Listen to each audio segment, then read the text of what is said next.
تو اس کے اوپر آپ پی آئی کو ایڈورٹائز بھی کر رہے ہیں، سرمایہ کاری کی بھی ترغیب دی جا رہی ہے، تو یہ ساری چیزیں پوری ہو سکیں گی؟ پر دیکھیں، ایک تو ہم پہ آئی ایم ایف کا کسی قسم کا کوئی ایسا دباؤ نہیں ہے جو پاکستان کے مفاد کے ضد میں ہماری اپنی اپروچ بھی یہی ہے کہ ٹیکس نیٹ ورک کو بڑھایا جائے، ہماری اپروچ بھی یہ ہے کہ ٹیکس کو ریشنلائز کیا جائے، جو لوگ ٹیکس نیٹ ورک میں ہیں ان کی پروگریسو ٹیکسیشن کی جائے، ایکویٹیبل سینس میں ان کی جائے، ان کا یہ گلا نہ گھونٹا جائے، دوسروں کو بھی ٹیکس میں کنٹریبیوٹ کرنا چاہیے۔ اس کے ساتھ ساتھ آئی ایم ایف نے کوئی ہم پہ ایسا دباؤ نہیں ڈالا کہ ہم لازماً پرائیویٹائزیشن کی طرف جائیں۔ پرائیویٹائزیشن ہم یہ سمجھتے ہیں کہ پاکستان کے جو اسٹیٹ اونڈ اینٹیز ہے جن کو ہم سبسیڈائز کرتے کرتے اس جگہ پہ پہنچ گئے ہیں کہ کہیں پاکستان خدا نخواستہ ڈیفالٹ نہ ہو جائے، تو خاکم بدہن اس سے بچنے کے لیے ہم سمجھتے ہیں کہ ان تمام اینٹیز کو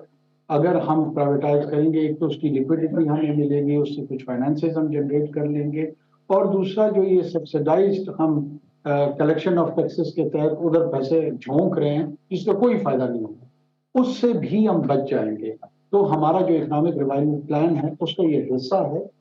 امید ہم کر رہے ہیں کہ اگر پورا پروسیس نہیں ہو سکا، ایک دو ایسی اینٹیز ہیں جو شاید ہمارے دور میں ان کی پرائیویٹائزیشن انشاءاللہ ہو جائے۔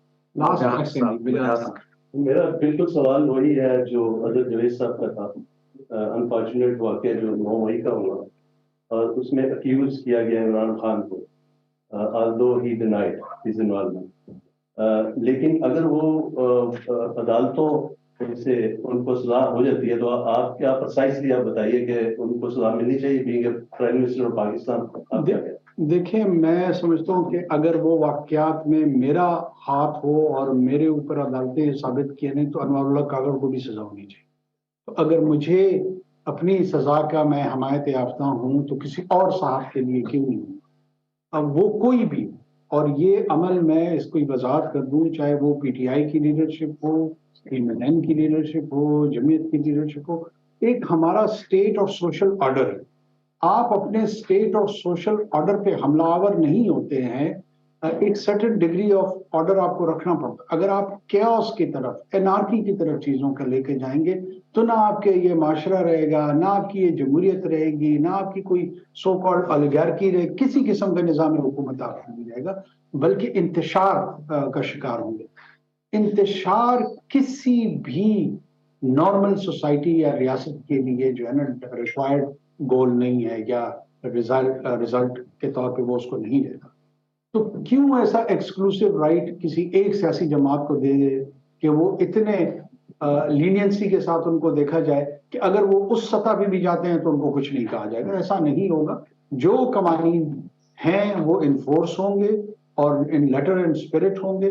اس کی زد میں جو آئے گا وہ اپنے اعمال کی وجہ سے آئے گا۔ یہ میں انشور کر دوں کہ یہ نہیں ہو سکتا کہ اس کو بنیاد بنا کے ناجائز طور پہ کسی کے ساتھ زیادتی کی جائے اور فالس چارجز بنائے جائیں اور جھوٹے کیس لوگوں پہ تھوپے جائیں۔ اس سے ہم پوری کوشش کریں گے کہ ایسا کسی کے ساتھ نہ۔ باقی اگر کسی نے کوئی ایکشن ایسا کیا ہے تو وہ اس کو بھگتنا۔ انوار الحق کاکڑ میڈیا سے گفتگو کر رہے تھے جس میں ان کا کہنا تھا کہ نواز شریف کی واپسی پر قانون کے مطابق کارروائی عمل میں آئے گی۔ ہم اپنے سروسز کو